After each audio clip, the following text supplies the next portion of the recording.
छात्र माने प्रह्लाद मुखर भागवत धर्म कथा शुणी पचारे ए विद्या कौठु पाइल। प्रह्लाद कहला, मोर पिता तपस्या करने मंदर पर्वत को जाई जेतेबेले कठोर तपरे बुड़ी रहिले सेतेबेले इंद्र एवं अन्य देवता माने युद्ध करने पृथ्वी रे पहुंचिले। असुर माने शस्त्राघातर भय घोर बनरे लुचिले। देवता माने नगर रे पशि मोर गर्भवती जननी को असहाय अवस्था धरी नेले। जननी करुण क्रंदन शुणी नारद मुनि छाड़ी देवाक इंद्र को कहिबारु इंद्र कहले, यार गर्भरे जो पुत्र अछि से स्वभावतः मोर बैरी। तेणु ए नारी मो पुरे थाई संतान प्रसव कले से संतान को मारी सारिबा परे नारी को नहीं ता घरे छाड़ीदेवी। नारद उवाच एहार गर्भे जे कुमार निश्चय से वैष्णव सार अशेष गुणे गुण निधि एहार देहे सर्व सिद्धि कृष्णर ए निज सेवक एबे गर्भर तेज देख तू कही एहा कुमारीबु एहार चरणे सेविबु।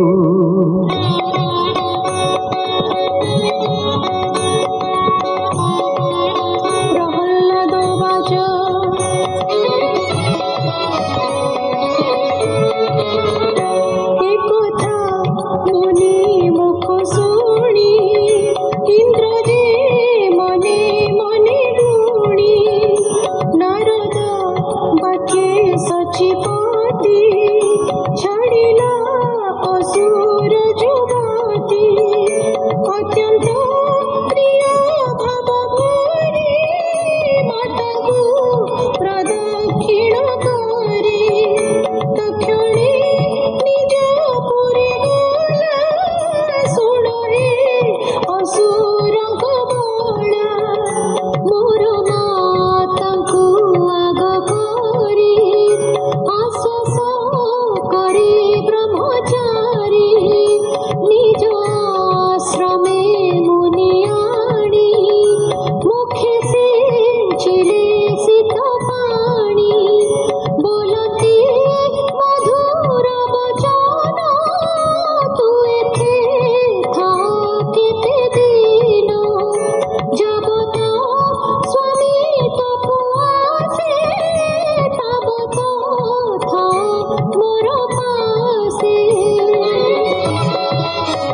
स्कंधे